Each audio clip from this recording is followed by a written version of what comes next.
So my name is Daniel Barabasi. I'm a scientist at the Broad Institute. I did my PhD at Harvard University, and from there into the Broad, I work on brain development and innate behaviors. So specifically how evolution has led to the emergence of innate behaviors and how that transitions to learning. This is one of the fundamental questions related to how machine learning can be built and designed. But today I think I'm a little bit more excited by another topic in that I moonlight working with Future House and Edison Scientific on designing an AI scientist. And this is a general AI scientist that is able to do research in the same way that in the academic lab we iterate over scientific questions, we do literature searches, and we do analyses in order to build up our understanding of a specific topic.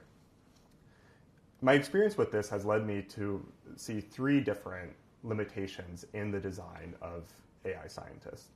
So one of the first limitations is related to trust.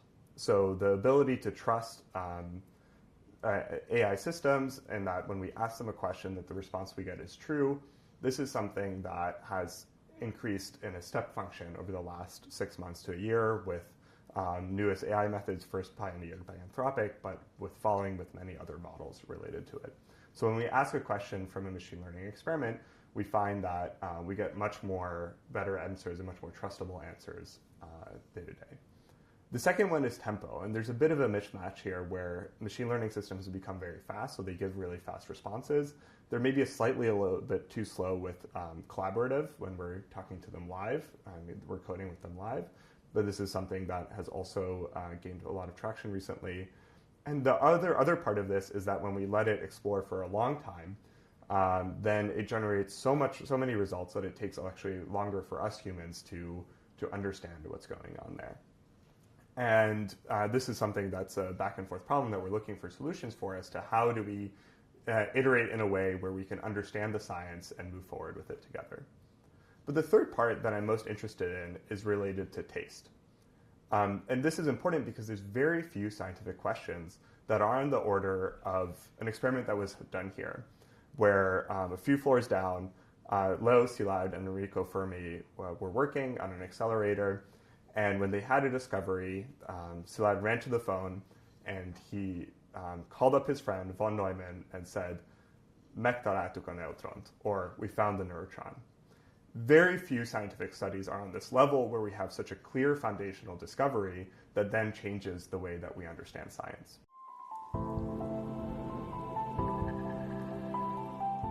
Most of the science goes back to how we work as humans. We look at the sky and we try to understand the stars. There's many different explanations. Is it work of God? Is it where our ancestors go and travel the meadows? But most importantly, we tell stories. We structure our understanding into stories of the world. And up to this day, most of the science that we do, despite all the technologies that we've had, are storytelling-based exercises. And they're related to taste. Even in mathematics, which is one of the most pure fields where we can think about the idea of what it is to have a true discovery, of having a proof and reaching a certain statement, a lot of what we work on and we find interesting is defined by scientists and mathematicians who have gone ahead of us. So do we want to solve an Erdős problem? Or what are the interesting questions to work on defined by our mentors and our predecessors in these fields?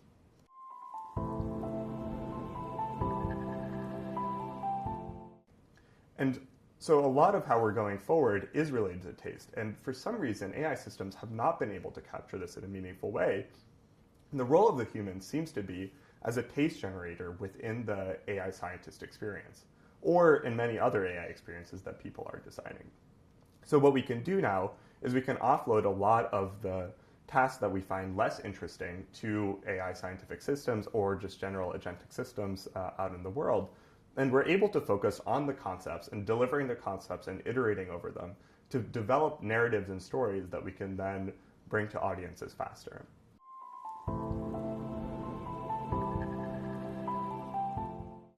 And as a closing thought, if I have a hope for what AI can give us, is that it's not something that will isolate us in the future. So there is this necessity up until now in that we have to work alone because certain problems require hard thinking and hard work, and some of that is just time invested in order to get results. With my experience and many other people's experiences with AI is a lot of these menial problems are being accelerated. We can use AI for coding, for writing, and we can offload a lot of this work onto the systems that we interact with. What this means is we actually need way more feedback. And I really hope that there's ways in which the workplace, and especially the academic system, which is focused on ideas and developing these stories, where we can come together and spend more time discussing and find faster ways of discussing in order to make this more of a collaborative and enjoyable experience rather than something that will isolate us in the future.